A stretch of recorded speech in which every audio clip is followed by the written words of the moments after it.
Hello everyone and welcome to my channel. If you are looking for a lightweight and compact 14mm lens for Sony E-mount cameras, then there are only two lenses to choose from. The Sony FE 14mm f1.8 G Master and the Samyang AF 14mm f2.8. In this video I will compare both lenses and find out for one which lens is a better choice. As always, first I will show you the specs of these two lenses. Then I will do an image comparison test and after that we will come to the conclusion. The Sony 14mm f1.8 G Master has a max aperture of f1.8. It is weather sealed, it weighs 460 grams, it has a diameter of 83mm, a length of 100mm, a minimum focus distance of 25 cm. It was released in 2021 and has a price tag of €1,400. The Samyang AF 40mm f2.8 has a max aperture of f2.8, it weighs 505 grams, it has a diameter of 86mm, a length of 98mm, a minimum focus distance of 20 cm. It was released in 2016 and has a price tag of €500.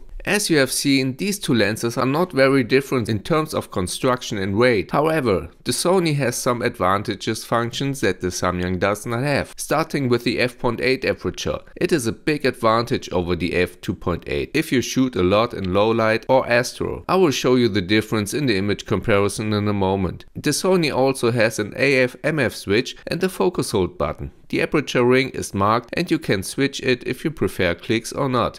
Unfortunately, the Samyang only has a focal ring, without any buttons or switches. Another advantage of the Sony is the weather sealing. The Samyang lens has a very good build quality for this price tag, but Samyang has also cut the corners here. Next is the age difference of 5 years. Another thing about the Samyang 40mm f2.8 is that the lenses were mainly taken from the even older DSLR model, which is not known as the best 40mm lens on this planet. And the biggest difference is probably the price. The Sony costs €1,400 and the Samyang only €500. This is €900 in between. It's a lot of money and you could buy, for example, another lens or even an A6400 for it. But is this €900 difference really fair? That we will find out right now in our comparison test. Have fun! Okay, let's start with the side-by-side image comparison. We see here on the left side always the Sony 40mm lens and on the right side the Samyang 40mm lens. I've set at the beginning the same settings with the open aperture on the Samyang at f2.8, ISO 100, and with the Sony an aperture of f1.8 and ISO 100. At the first look we have brighter colors here at the Sony lens, but let's zoom in and here you see a huge difference in sharpness and contrast. If you take a look here at the colors from the Sony, it's a big difference between both images. And here the sharpness in the center, the Sony is definitely the winner.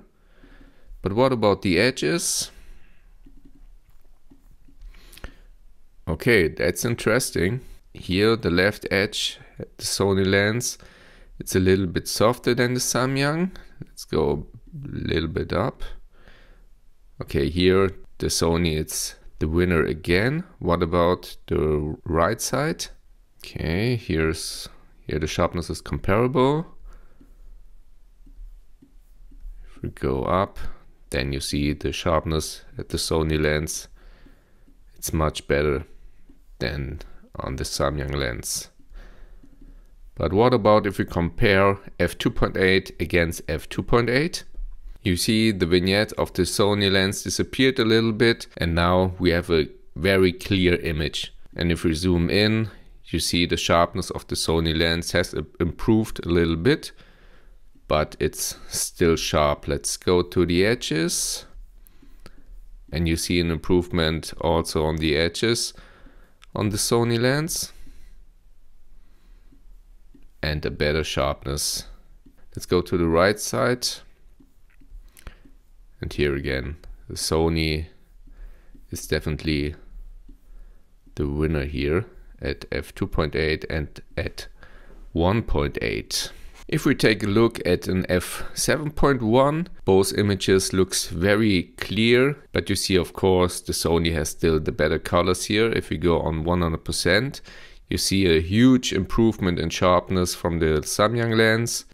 The Sony is still better, But this is a huge step forward for the Samyang lens. If you compare f7.1 against f2.8, a very good result for the Samyang lens. If we go to the left corner, now the Sony looks very, very good.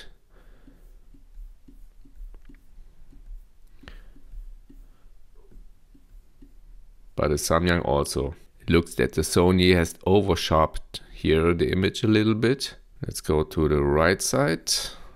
And here the Sony, it's still better.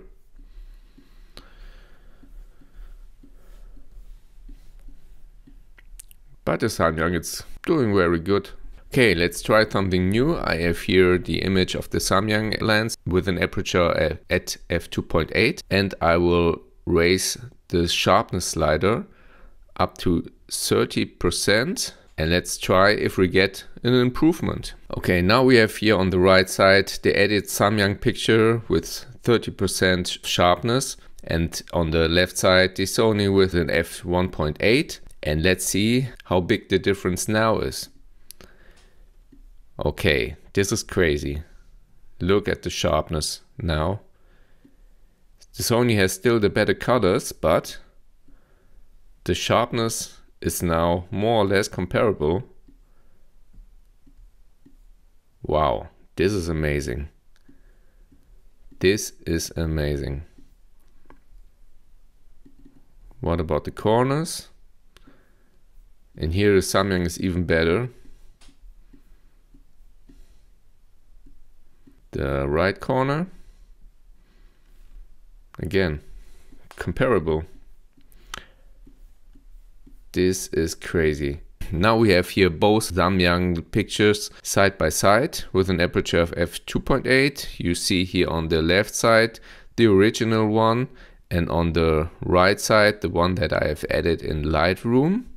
And let's zoom in and look at the difference.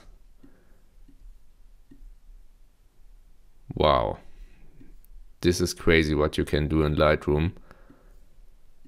So big improvement here now in sharpness. I'm really impressed with the sharpness here now. Very, very good result. But what about astrophotography? Unfortunately, we have no Milky Way season here, but I've tried to take some sample images here at the clear sky, more or less. Now we see here on the left side the Sony with an aperture of f1.8 and an exposure time of 2.5 seconds, and on the right side the Samyang lens with an f2.8 and an exposure time with 5 seconds. I've used on both images an ISO of 1000. Let's zoom in. And you see on both images the stars are very round in the middle. Let's go to the edges.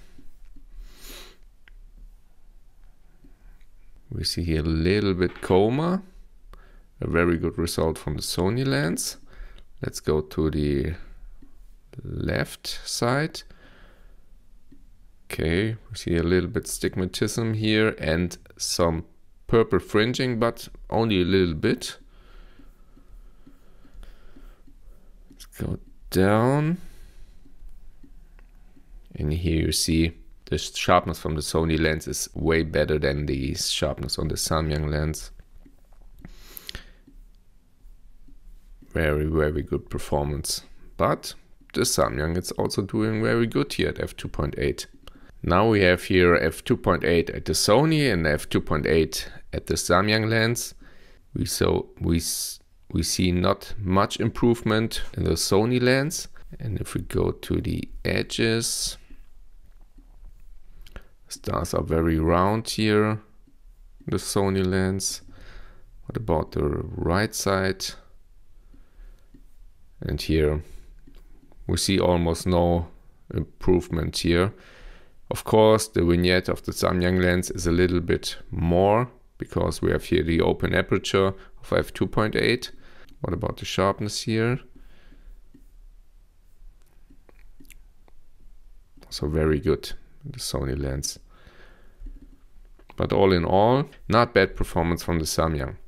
Let's come to some portrait tests here.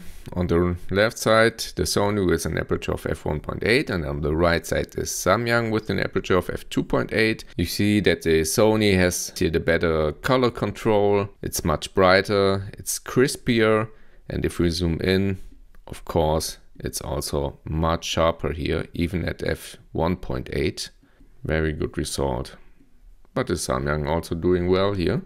Let's go on f2.8. The sharpness is nearly the same at the Sony lens.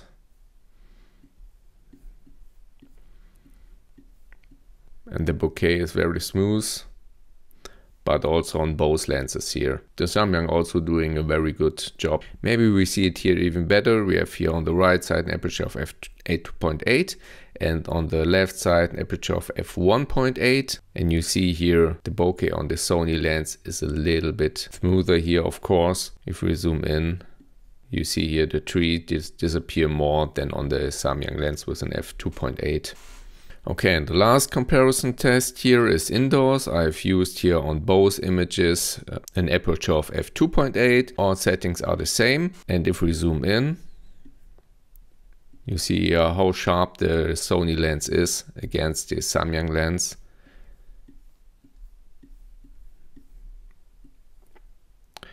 Much more contrast, and the colors are a little bit brighter. If you go to the edges, the Sony lens is also the winner here. If you go to the right edge, let's reframe it a little bit. A very good result here from this Sony lens. But the Samyang lens is also doing a very good job. You have to keep in mind that there are 900 euro between these two lenses. Welcome back. As you have seen, the Sony 40mm f1.8 G Master is much sharper than the Samyang 40mm f2.8. It is superior in almost all areas.